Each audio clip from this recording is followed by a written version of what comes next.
Natamani iwe ndoto, hakika siamini kama ni kweli. Ningeamka kutoka ndotoni, haya yanayonikuta yasiwe kweli. Jirani umejitoa machozi, hata ukifumba macho milele. Hiyo unajua Rachel, kuna vitu vingine mimi sitaki kuzungumza. Naamua tu kukaa kimya. Kwa sababu kimya wangu ulifanya kama ni udhaifu wa kunifanya vile unavyotaka wewe. Ukaamua kuninyanyasa, kunitesa. Ukashindwa kujua kabisa kwamba mimi nilikuwa na upendo wangu kwako. Ulishindwa kuelewa kabisa hilo. Badala yake ukaamua kunizawadia tu maumivu na mateso. Yaani ukanifanya vile ambavyo unaona mimi naumia sana Rachel, sina nakaa kimya. Najua unavyojisikia. Najua jinsi gani unavyoumia moyo wangu. Lakini ni bahati mbaya. Imetokea tu bahati mbaya, sio makusudio. Mimi naamini Mungu ni mwema. Atatupatia mtoto mwingine. Basi tusiongee sana, tusifike mbali mume wangu. Nakuomba nitunzie siri yangu. Naomba usimwambie ndugu yangu chochote kile. Mimi naamini nitapata mtoto mwingine. Nisamehe mume wangu. Nisamehe na kuomba. Kwa hiyo umekuwa ni Mungu siku hizi, si ndio? Kwamba anajipangia kila kitu. Haya, kama huyu mtoto huyu ndio ulikopo mfuko wa mwisho au yai la mwisho, afu nasema tutapata mwingine. Wewe kama nani? Yaani unachukulia rahisi tu Rachel. Unachukulia rahisi yani. Wewe vipi wewe? Afu mbona mtu ajabu sana wewe? Mimi mtu mzima dhaifu yangu. Nisamehe. Mimi naamini Mungu ni mwema. Naamini Mungu ni mwaminifu, hawezi kunitupa. Nisamehe babangu na kuomba. Na kuomba chonde. Haitajirudia tena. Na kuahidi nipo hapa ndani kwako. Nitakuwa mke mwema. Sitarudia chochote tena kibaya ambacho nimekifanya. Naahidi na kuahidi. Niamini na kuomba. Nikufichia madhaifu yako. Kwa maana naendelea kufuga ujinga, yani nikae kimya. Mimi ndugu yako lazima nimwambie. Yaani hilo kaa ukijua lazima nimwambie, hapa nasubiri tupakuche nitamwambia kila kitu. Yaani mimi usiniambie chochote kile cha ambacho unaweza kusema nikakaa kimya, siwezi. Ndio sina haina nini, wewe lala, chana mimi. Sio ujinga bwana. Eti simwambie dada, simwambie nini?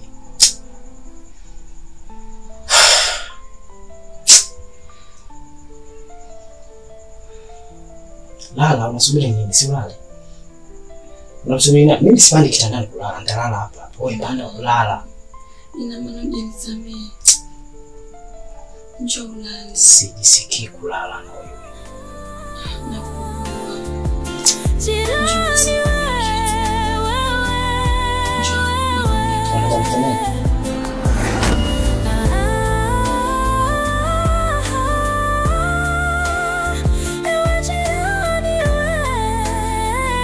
Jirani wewe.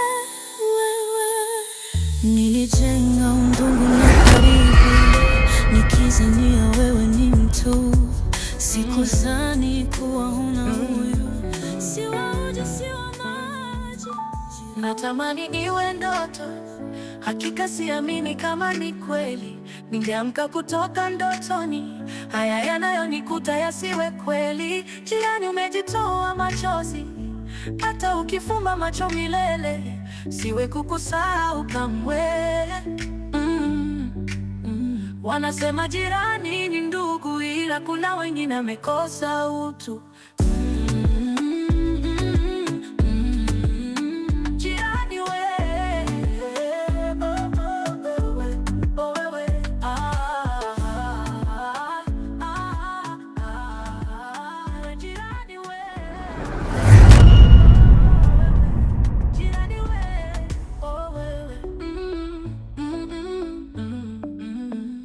jirani wewe.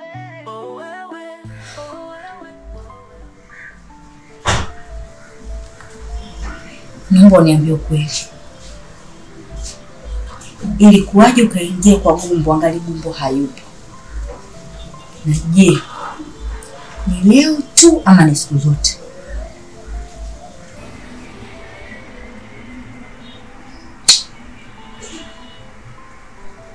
Kila wakati mimi korofi waka sipende mke wangu. Sasa nizungumze mara ngapi kitu hicho kiishe? Ukweli nishakueleza. Kweli niliingia kwa Gumbo. Sikatai kweli niliingia. Lakini mimi nilikuwa nataka niingie kwa Gumbo pale niona naye Gumbo. Lakini Gumbo sikuweza kumuona. Wakati nataka nitoke tu pale nyumbani kwake pale kwa Gumbo. Tukakutana katikati ya mlango pale. Lakini Gumbo akawa ananielewa mimi vibaya. Ndio maana kwa nasikia zile kelele. Lakini kiukweli mimi ni yangu kubwa ilikuwa ni kwenda kuonana na Gumbo. Kweli nakueleza na hapa. Kwa hiyo mwanzo ulikuwa umendanganya kwamba ulikuwa sehemu nyingine. Unatembea na mke wa Gumbo, si ndio? Utakuja kupata kesi mimi. Sasa nikueleze kipi mke wangu ili uweze kunielewa? Nikueleze kipi? Mimi wakati unalalamika na kuangalia tu, sina cha kusema. Wakati unalalamika na kuangalia, sina cha kusema. Lakini kaa ukijua kwamba mimi ndiye ni yule sijabadilika. Yule ndio kuja kwenu ukatoa posta na ukanipa kulia na wali mkala. Na siwezi kukukataa. Na siwezi kukuacha. Na wewe mimi toka niingie kwenye ndoa yangu sijawahi kukusaliti mke wangu. Kweli nakwambia. Na hapa mke wangu ninakupenda, kuna mwanamke anayempenda zaidi yako. Wewe. Naomba usiniambie maneno yoyote ya kunigombeza. Tafadhali. Tafadhali sana.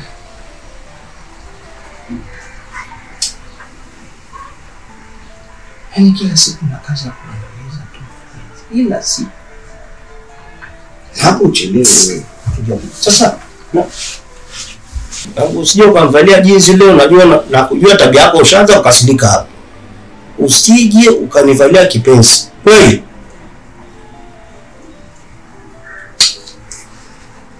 Anabembeleza hapa sasa hapa. Ndio utafika kesho hapa.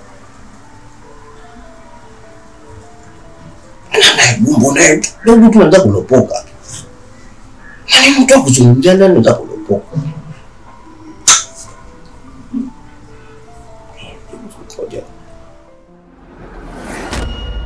Mbona sikuelewi? Na nimekuambia kwamba sitaweza kulala leo. Mbona unazunguka ovyo? Yaani umeacha. Yaani muda mrefu kinoma naambia mjomba atoke lakini hataki kunielewa. Yaani nahisi kama leo ameamka vibaya, leo ameamka na mimi. Kwa hiyo tangu tutoni ujikula bila kutafuna. Uwezi kuacha kitu ukala kikapita kwenye koromeo. Labda nitaka kusikia gari linapanda mlima. Haya, mama mwaga unaongea. Unajua kama ni mjomba wangu? Hivi nafikiri kwamba ilikuwa na afya kwangu mimi na katika malengo baadaye. Yaani huyu mjomba wangu mimi namjua vizuri tu. Ana mdomo vibaya mno. Yaani ni bora uweke bango watu wasome matangazo kuliko mjomba wangu. Utajua mwenyewe. Mimi muda ukifika na ishia zangu, sina muda kupoteza.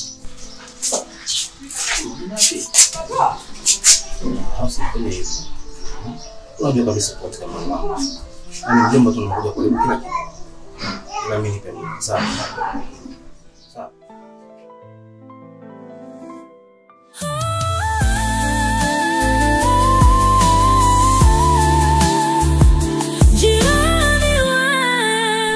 Mama nisaidie ndugu yangu. Maana yake ninakwambia sasa ndio yangu kwa mtatani. Yaani si leo utamfanya nini? Na wewe ndio mtu ambaye Gumbo huwa anakusikiliza. Hakuna mtu yote ambaye anaweza kumsaidia zaidi yako wewe. Yaani sasa hivi hatuelewani kabisa na Gumbo, ndo yangu kwa mshakani. Na wewe ndio mtu wa kwanza ambaye Gumbo anaweza kukusikiliza. Nakuomba, naomba ongea naye, hali yangu ni mbaya kwa sasa hivi. Hivi unajua ndugu yangu unashangaza sana. Kwanza hiyo nyumba ni ya nani?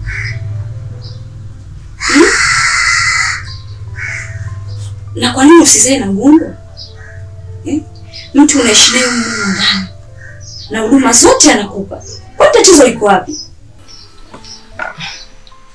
Ndugu yangu, Najua lazima lalamike.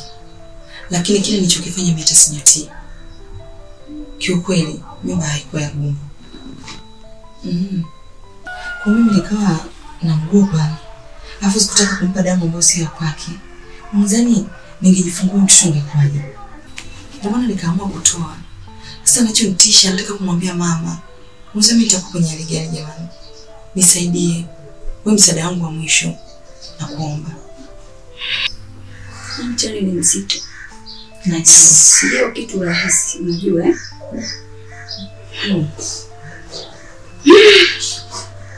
Unitafutia lawama.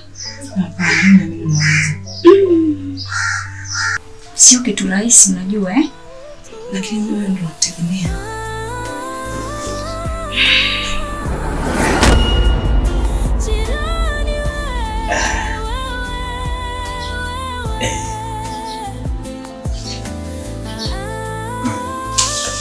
Unajua mara nyingi tunasema kwamba hatuhitaji marafiki wenye fedha nyingi, wenye elimu kubwa. Tunahitaji marafiki wenye kuweza kutoa, yani wenye mkono wa kutoa. Kuna mkono wa kutoa, yani unajali. Yani kama mwenzako ana shida au nini, unamsikiliza, unamsaidia. Ndio dunia inataka kuwa na marafiki wa namna hiyo. Kwamba hata siku hauko vizuri, unaenda kwa rafiki yako kusaidia. Sasa samani mama, samani. Mimi pale nakaa ndugu yangu kaamka kadamka asubuhi kwenye shughuli zake. Aliniacha mimi nilikuwa bado nimelala sijaamka. Sasa nilipoamka kaangalia pale hakuwa chochote. Kaamka kaenda zake kazini. Sasa baada ya kuamka mimi nilikuta kidogo hali yangu sio nzuri. Na mimi nikafikiria bwana, kama hali yangu sio nzuri, wapi wa kwenda wakiende kwa jirani yako. Jirani yako ni ndugu yako. Sasa mimi nina shida. Yaani hapa njaa inaniuma. Kwa kama labda nimepika chai labda nipika chai, kama kuna ubwabwa ulipika hapo baki jana, kanisaidia kwa stili. Ndio yake. Na mimi nile nipate chochote angalau niende kwenye shughuli zangu. Mamangu. Mungu akutie nguvu sana. Yaani maana na alitete kweli yani. Siku nzuri. Umeona eh? Naam. Mungu ana tabia kukupeleka kwa watu waliokosea. Na hapa mjini jeuri yako ndio itakupelekea kwenye kifo.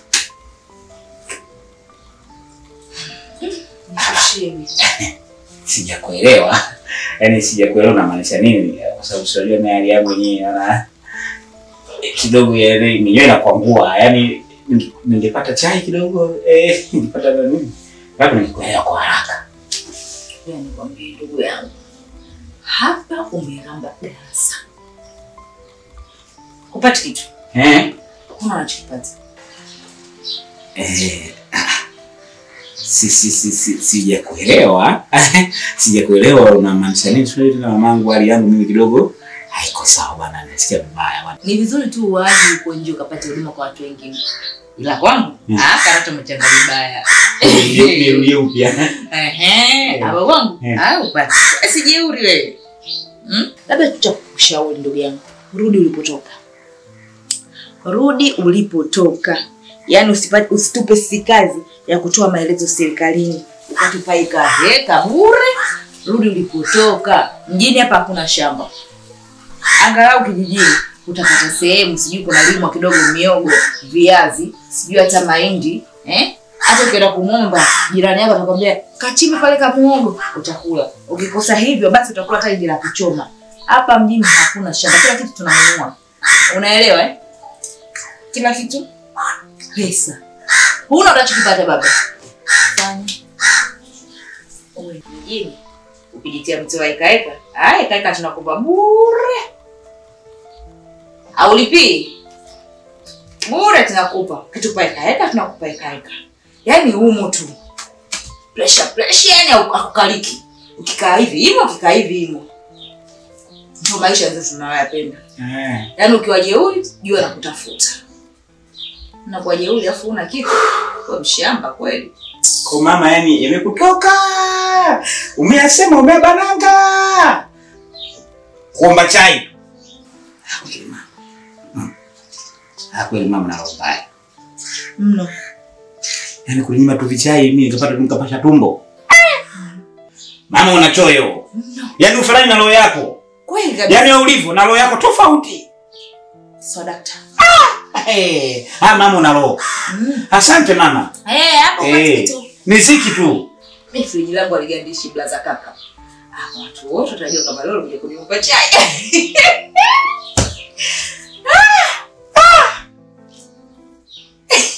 Kwa hiyo nimekutana na watu ni wachoyo lakini wewe hapana. Wewe mchoyo.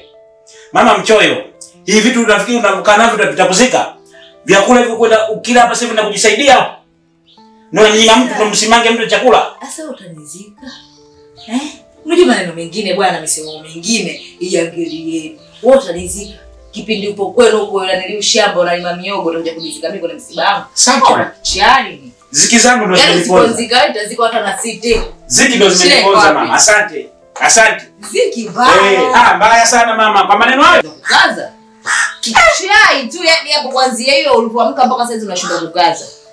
Yaani najua bado hajatuama. Asante mama. Hii yote unamtukanisha hivi njaa zangu. Hiyo njaa mbaya. Njaa mbaya mama. Ziki mbaya kwa kweli. Jamani. Asante Mungu leo adui yangu umenikomesha. Kujitia muda wote una mdomo, una nini, mimi nikajua basi unajeulia pesa. Kumbe una lolote. Unasema mwanamume wenzao kutafutia kwa kukomesha leo. Tena leo kupishe ndefu. Arudi saa 6 usiku. Yaani uione dunia na rangi gani. Adui yako muombe njaa imemkumba. Si urudi kwenu kalimeta nyoa. Mji mnang'ania nini? Au unataka kuona wale wote tunapovaa vitete tena hapa uoshe macho ukapata cha kuhadisi ya kwenu. Majirani, naomba chai mie. Mungu nipe mimi usije ukanipaja kala roho. Walimwengu mdomo mwingi kumbe ziki unazo. Sio kama miogo.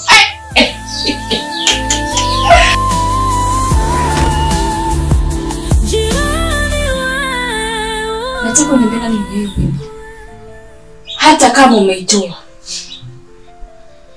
Tena usinifiche. Na unanijua, naweza nikatoka hapa bila kufanya jambo lolote. Mnyama gani?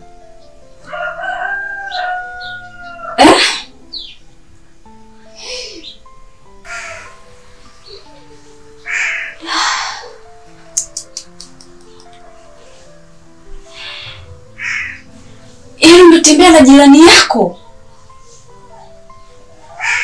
Tena umumu ndani jamani. Najua unaumia. Najua unaumia kusalia mimi. Lakini ndio ishatokea.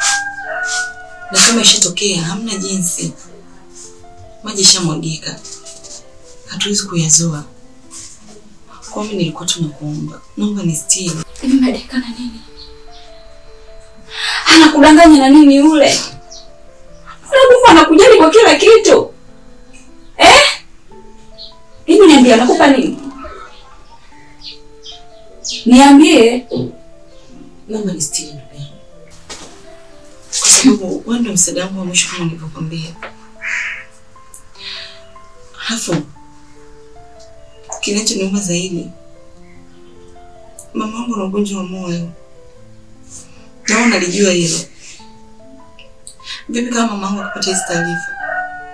Atakufa.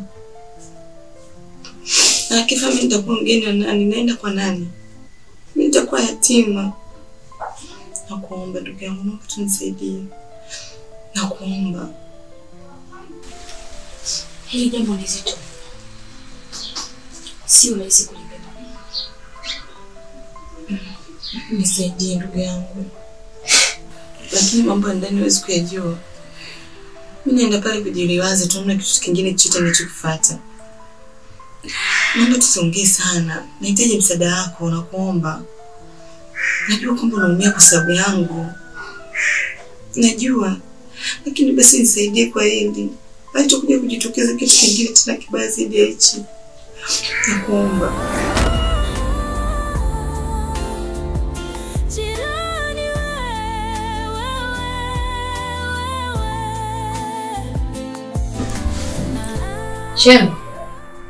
Shem. Nani alikuwa mbali? Kuna kasauti kanapita hapa, kusikia kanapita. Kana nawaza huyo ndio nimekuwa pale nilipokuwa napaua bati. Kaporomoka na tofali pale kwa mimi macho yangu. Na hivi nimepona. Kukuta kiuna kufanya kazi. Pole. Shapo. Leo nakuuliza. Hivi Shem, unafanya nini kutembea na mke wako? Na je, mbona kama unavuka mipaka? Na sasa familia ziko wapi? Mbona sielewi unachokizungumza kitu gani? Uelewe.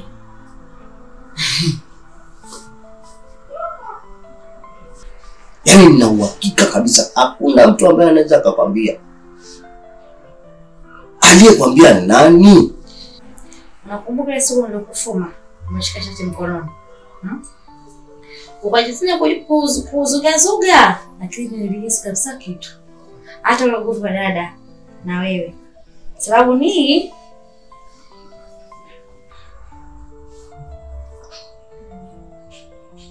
na hata kama ile siku leo nilapa natoka na shati. Si nilikuwa nakumbuka tunazungumza naye pale. Alafu unakuja kuniambia eti mbona nilikuwa. Mimi. Na ndio maana nilikuwa namuona yule jamaa na kusemesha pale. Nilikuwa namuona yule jamaa na kusemesha pale. Na kana jibiza anakuambia nini? Ni James anakuambia hili swali. Ni James tu. Hakuna mtu mwingine. Kwamba James ndio anakuambia kwamba mimi natembea na mke wa Gumbo. Na wewe ukapigia mstari ile siku ile ulikuta pale nilivua shati. Kama swala la kutembea na mke wa Gumbo, mimi sijawahi kufanya hiyo kitendo. Na hapa nisimame hapa sijawahi kufanya hicho kitendo. Hujawahi? Na hata kama ndako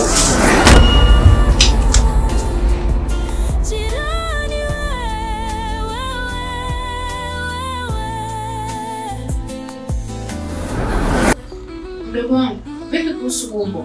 Katoa kodi ya miezi 3 tu, mpaka sasa hivi hajamalizia kodi. Ana mpango gani? Ana mpango gani na fedha yangu?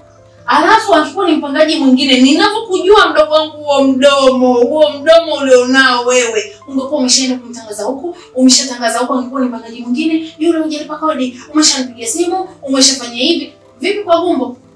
Mbona kwa Gumbo uko kimya? unajua dadangu kila mtu ana madhaifu yake. Ndio maana kana semaje? Siwezi kupigia simu tukaongea kwa simu hapo itakuwa ni zarau. Kaona bora kusubiri uje tuzungumze wote wawili hapa live. Gumbo alishakuja hapa ni maana kanamjaje? Mimi bwana hapa nilipo kazi yangu sasa hivi sio nzuri. Na hali yangu mbaya, sina hela, shiku mwenye kundu. Nikamwambia kwa hiyo tunafanyaje hapo na dada kule anahitajika kuwa na hela. Akaniambia hela hapo nitakupa univumilie. Univumilie na nikasemaje? Kwani univumilie wala ina shida. Lakini sasa aliniambia nihakikisha kwamba ikifika siku fulani hivi atanipa hiyo hela kwa sababu wanacheza mchezo na huyu jamaa hapa wa Arabu. Anacheza mchezo wala kamali. Au siku akija kamla ile hela atakuja kunipa hela akakutumia wewe. Au chanjo na bia. Mwarabu gani? Na mambo tena ya kamari. Maisha yalivyo magumu hivi, maisha yamekaza, jua linawaka mpaka jua la utosi. Kwani mtu anadhubutu kwenda kucheza kamari? Hela kamari ni hela kuitegemea. Kwa hiyo unategemea hela kamari ije alipenayo kodi. Sasa mfikishie taarifa zake. Nampigia simu zangu mimi hapokei. Namtumia message anasoma hajibu. Sasa mwambie kwamba yani mimi nina wazimu mbaya. Kama ameshindwa kuniheshimu, asicheze na mimi kabisa. Mimi ni mtu mwingine kabisa. Yani mimi nikibadilika ni mtu mwingine kabisa. Nakujua. Ninachohitaji mimi ni hela yangu. Mimi sitaki kipindi cha kulipa kodi mtu aanze kuniambia matatizo yake. Mimi mwenyewe na matatizo yangu. Kabisa nakujua dadangu kwamba ni mkorofi kiasi gani na yule kashaichanganya. Angejua yule asingeichanganya kiasi hicho. Nitamtoa nje yule atalala nje hata amini. Anijui, yani mimi mziki wangu ni mzito. Yani mziki wangu mimi sidhani kama ataweza kucheza. Anauchezea wapi? Ndio atauchezea wapi na anakujua vizuri. Sema ndio hivyo tu ni kiburi. Alafu na mtu kiburi ni huyu Mwarabu hapa. Anajiita Mwarabu. Mimi sitaki kujua huyo Mwarabu wala nini. Mwarabu analipa kodi yake kwa wakati. Mwarabu mimi simdai. Sina shida na Mwarabu kabisa. Na usinigombanishe. Hata kama anakuonesha. Huyo umbo huyo.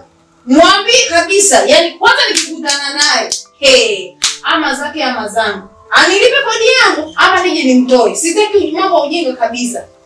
Sasa ndio maana nasemaje?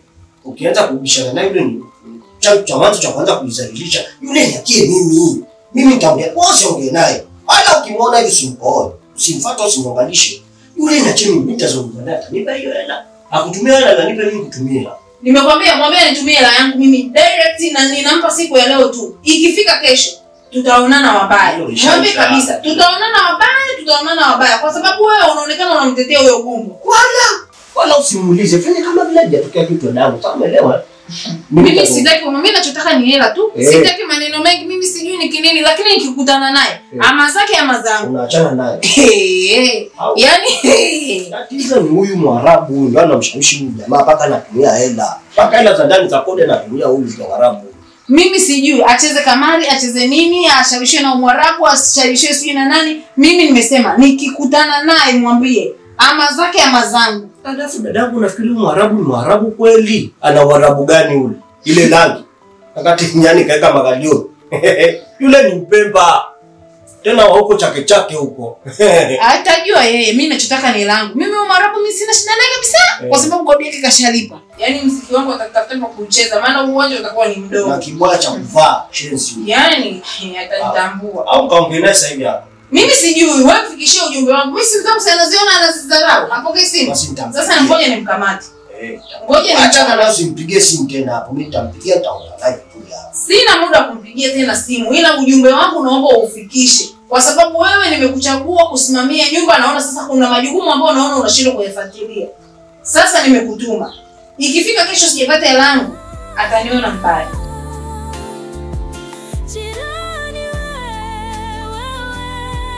Anaka huko. Ndeza hiyo leo. Wewe sio nataka nijibishe mijidira nini hapo? Mbona leo kama umechange ghafla leo jibo la wewe? Amna bana naenda kwa rafiki yangu kisha mara moja. Alafu nitawahi kurudi. Ndio pendeza hivyo. Sichelewe kurudi kwa na unajua kwamba hapa nyumbani hapa mwenyewe natoka muda so mrefu hapa.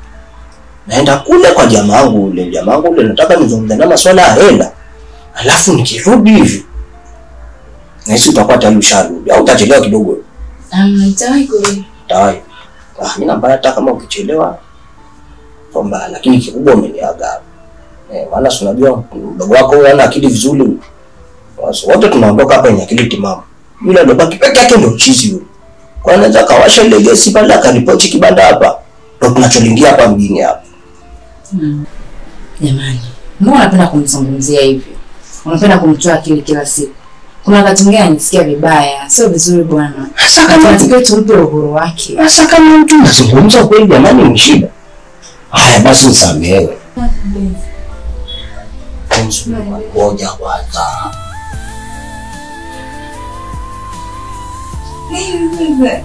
Mshenza mitamalo kumba kutaki. Ndio.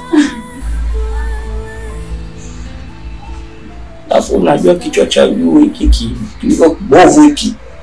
Tunapoga kina mambo mengi hiki kinaacha kikauma sasa hivi hapa mambo kabadilika.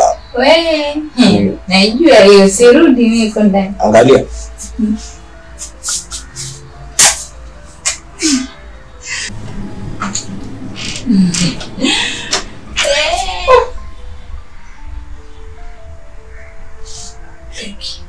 Mtoto wa Chuji huyu. Kila ninavyomfanya Chuji. Hata ukifumba macho milele siwezi kukusahau kamwe. Wanasema kirani ni Wajua shemeji, wewe alipo tayari na mtoto, si ndio? Na natumaini mwenzangu ana furaha sana sana. sababu mtoto ni baraka. Licha kwa mtoto ni baraka, lakini mtoto pia ni urithi wa baadaye, kwa sababu sisi tuna mwisho. Sawa, umri unaenda, maisha yanaenda, tunatakiwa tuache urithi nyuma. Sasa ikitokea mtu anakatisha ndoto zako tena kwa kikatili, sidhani kama ni kitu ambacho kinaweza kuvumilika na kusameheka kirahisi kiasi hicho. Kwa mimi hapa niache, nipo sahihi kwenye upande wangu. Usione kama mimi namuonea mwanamke. Mimi binadamu na nanyonga. Nakuelewa sana shida. Naomba tulimalize. Mimi unajua hali ya mama. Mama akija kujua hivi, tumpelekea madhara makubwa sana. Atapata tatizo kubwa sana tena kusoro sana. Hebu naomba tulimalize. Please shida. Hiyo unajua dhambi ya kuua. Unajua dhambi ya kuua. Alafu kumbuka leo ni yaani inamaanisha damu yangu. Mbegu yangu mimi binafsi ambayo imetoka kwenye mfuko wangu mimi. Alafu tu kirahisi mtu aje kuniambia nisamehe. Hakuna mtu ambaye anaweza kuelewa maumivu ambayo nimeyabeba ndani ya nafsi yangu. Hakuna. Na ndio maana inakuwa rahisi kila mtu kuja kuniambia tu bwana msamehe tu. No. Lakini kama mimi ningekuwa wewe, alafu kabeba ile ambayo mimi nilibeba, usingekuwa rahisi kusema hivyo kusamehe. Mimi niache, yaani mimi naomba niache kabisa, sitaki. Niacheni nikae, akili yangu itakapoamua ndicho hicho. Lakini kwa sababu nipeni muda wa kukaa nifikirie kwanza hili jambo. Hichi kitu kikifikiria kina mambo mengi. Sababu mimba ameshika. Hajaniambia kama mume wake nitakuwa nifahamu kwa nini. Mimba imeharibika. Mimi kama mume sikwambiwa chochote mpaka nakuja kulifahamu jambo hili mimi mwenyewe. Ina maana alikuwa hana mpango wa kuniambia chochote. Wewe kwa kila tu ya kiutu uzima hapo, kuna nini ambacho kimejificha hapa katikati mpaka ilikuwa inashindikana mimi kutoa taarifa zote hizo? Sio, unanielewa? Yaani hebu beba hili jambo afu hebu nijaribu kunielewa kwanza. Jaribu kwanza kunielewa afu ndio utaelewa mimi nipitie kitu gani. Mimi siwezi kusamea kirahisi kama unavyofikiria. Afu mimi naomba niache. Na waheshimu sana, lakini naomba niache na maamuzi yangu binafsi. Sitaki. Hello. Hello hivi. Nimekuja hapa sijakukuta. Jamani. Yaani mimi nishafika kwako huku, nimekuja na jambo langu na nitaka nikushirikishe wifi yangu. Yaani bora hata nikiwasiliana na wewe kabla ya kutoka. Kuna nini tena wifi yangu? Sijakuzoea hivyo, mbona unanishtua? Kuna la zaidi basi zaidi ya huyu ndugu yako. Mbona yuko hivi jamani? Atulii. Ananivuruga sana, anachepuka pita kiasi. Unajua naanza mpaka kuhisi kama ni mgonjwa. Sasa ndio sikiliza. Hiyo kazi ndogo sana. Unasikia? Wewe sasa ndio na maisha. Tumejaribu kuongea naye haeleweki. Kila tunachokwambia hasikii. Sasa sikiliza wifi yangu. Chukua vidonge vya usingizi, mtie hapa vidonge 10. Mchana kutwa analala, akiamka usiku uko naye. Akapata mtu akuzurua kwenda huko na kufanya ushenzi. Wala usiogope wifi yangu, hivyo haviui. Mpe hata 50. Mimi nakwambia mkorogee hata 50, hivyo hata haviui wifi yangu. Atalala hapo kutwa, atakuwa kama teja. Wewe fanya hivyo mimi nilivyokuambia, kwa sababu huyo yani alifanya mwenda wazimu. Ndio. Mimi ndo mambo nayapenda hayo. Sawa pia. Hamna shida, wewe fanya, ukishafanya utaniambia. Yaani wewe mtie usingizi, mtie uteja mchana, usiku uko naye. Yaani kila siku mchana mtie uteja, kwenye juisi mwekee, kwenye maji mwekee, kwenye chakula mwekee. Yaani muda wote teja. Kiranga chote kitamuisha. Sawa.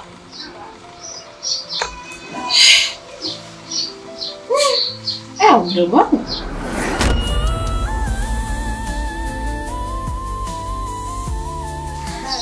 Salamu. Leo zamani kufanya usafi. Sio kuja hapo unalala, ukiamka unaondoka chuo kimoja kwa kwani ngwe, unasafiri na ngwe kwa ngwe. Ufanye usafi. Chukua fagio ufanye usafi. Kingine, machips kule kunguru kanatawanyisha. Kwa hiyo chukua fagio kafagie. Dada vipi? Hivi unajiona nani wewe? Umeongea vitu vingi sana. Shida ilikuwa ni kuhusu usafi au kuna kitu kingine tofauti na hii mada? Hakuna kitu kingine tofauti na hii mada. Hivi unajielewa wewe? Acha ufala. Mimi nimekwambia ufanye usafi. Alafu kingine James hapa kapanga tu. Mimi nina mamlaka yote ya kukwambia ufanye usafi. Si unanielewa? Wewe nisikilize. Wewe unachotaka kunipangia hapa. Mimi hapa nimemfuata nani? James. Na sija kufuata wewe. Kwa hiyo huwezi kunipangia kitu chochote cha kufanya hapa. Wewe vipi? Nitamsikiliza James peke yake kiniambia so wewe. Kwa mabinti wajielewe maskini ya Mungu. Kuchezewa achezewe na kumtetea mtetee. Mimi sasa nishamaliza. Pale nilipokuambia pale pasafi. Ushaniona binti msichana? James hapa kapanga. Kwa hiyo mimi nina mamlaka yote kukuambia ufanye usafi. Si unanielewa? Yaani kama utafanya usafi leo, utaishia pale getini. Nimaliza.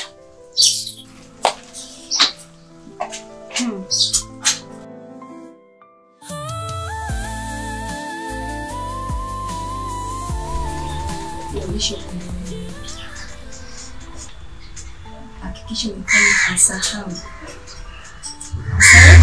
kila kitu. Sura nielewa. Narudia, umfanye hasahau. Nashukuru sana ndugu yangu. Na ndio maana nimependa sana uwepo wako hapa. Msaada wako ni muhimu sana kwangu.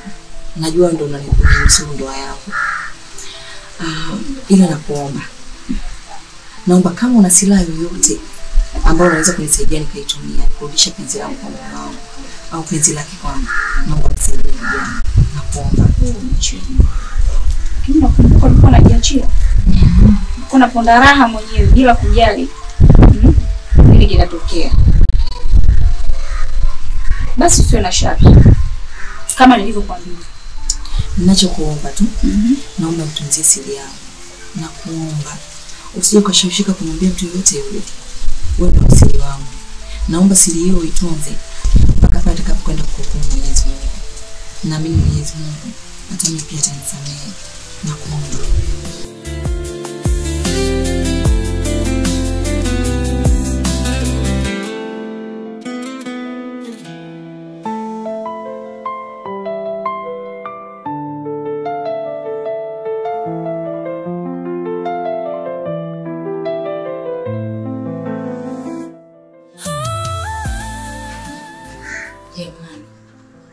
James anajielewa. Hichi kibabu alichokileta umekiona jamani? Mbona panaanza kuchangamka? Unasema kuna kibabu? Kibabu gani hicho kilichokuja hapa? Mbona sina taarifa? Akati kila binadamu anaoingia katika hii nyumba lazima mimi nipate taarifa, niambiwe ndio niruhusu kwamba huyu mtu akae au vipi? Ni mtu gani anaoingia hapa? Na kama James alishaanza kuleta mambo yake ya uganga hapa, nitakuja kumtibu hapa nyumbani mchana kope na hata amini hapa. Kwanza mtu mwenyewe ana mapengo. Sura ngumu, yani akifumba macho sura anakuja kama gorila.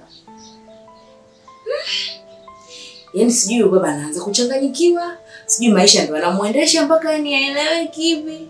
Yaani analeta tu watu, ukiuliza mjomba kutoka nyumbani.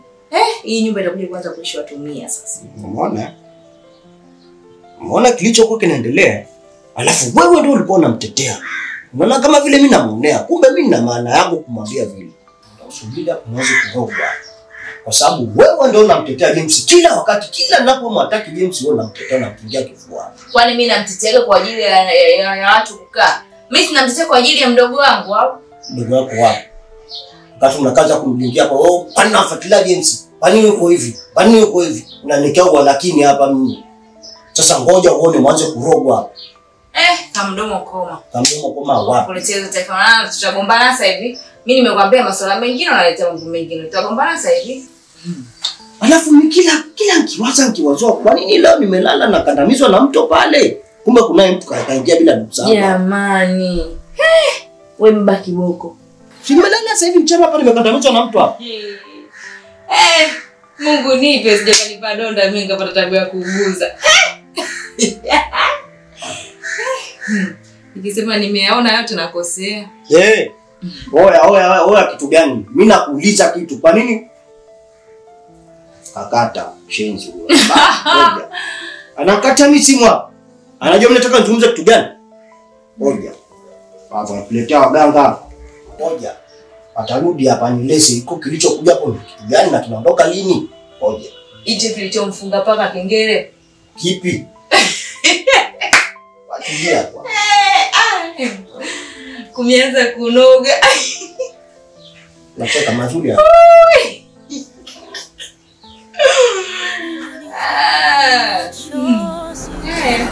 Fumba macho milele, siwezi kukusahau kamwe. Wanasema kirani ni ndugu, la kuna wale. Unajua mimi na machafu yako kibao unayojua. Lakini nimekaa kimya mpaka leo, sikutaka kuongea. Hivi unajua mimi nafahamu kama ulikuwa unatembea na katoto. Najua vizuri sana. Usishtuke. Unaona sasa ulivyo eh? Tulia. Tena tulie. Na hata ile siku ambayo nimeingia ndani nikasikia harufu ya marashi. Nilikuwa naelewa kila kitu. Nilikuona vizuri unapomtoa yule binti. Unamtoa mwenye taratibu. Nimekuona vizuri. Nikawa nataka tunijue mwisho wako ni kitu gani. Kwa hapa mimi ninachokiona, tusameane tu. Yaisha tugange yajayo. Sijui una wazo gani? Wewe ni uongo. Naambia wewe ni uongo kabisa. Na unafanya hivyo ili mradi tu usafishe uchafu wako ambao umefanya. Hakuna chochote hapo. Mimi sijamna kitu ambacho nimekifanya. Chochote. Usivyojua kuongopa mume wangu. Ni hata sura inakusuta. Unashindwa hata kuniangalia usoni. Hebu nisikilize. Mimi mwenyewe hata unavyojilizaga humo ndani. Unaniomba mpaka unajiliza unalia kama yatima. Uoga na kuangalia tu. Hapo mimi nakujua vizuri mwenzio. Ukinichiti mimi najua. Yaani kuna vitu tu nikiviona. Kuna vitu tu navijua kabisa kwamba unanichiti. Kwa hiyo sinaona mimi mjinga na kaga tu kimya. Yaani hapa tuwe sawa tu kwa sababu una machafu yako, mimi na machafu yangu. Kwa hiyo tusahau tuendelee na maisha yetu. Si unanielewa? Wewe umezidi bwana.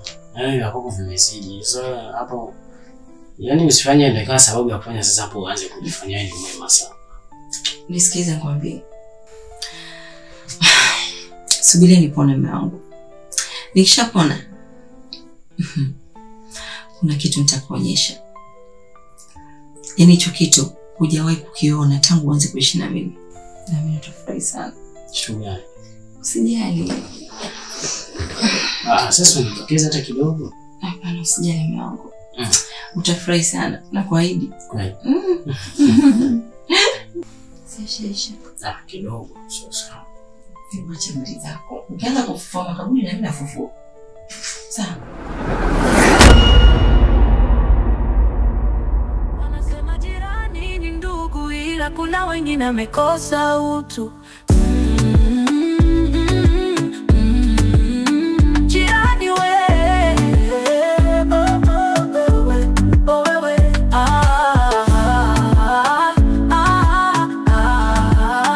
jirani wewe, jirani wewe,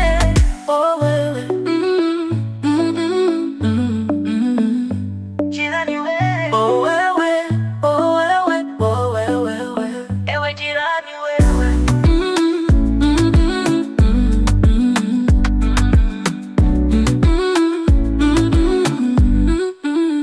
Ni ujenge ndugu na ukaribu, nikizani wewe ni mtu, sikuzani hata kuwa una utu. Si wa uji, si wa maji, umenitupa jamjirani, umejitoa machozi. Hata ukifumba macho milele, siwe kukusahau kamwe. Wanasema jirani ni ndugu, ila kuna wengine wamekosa utu.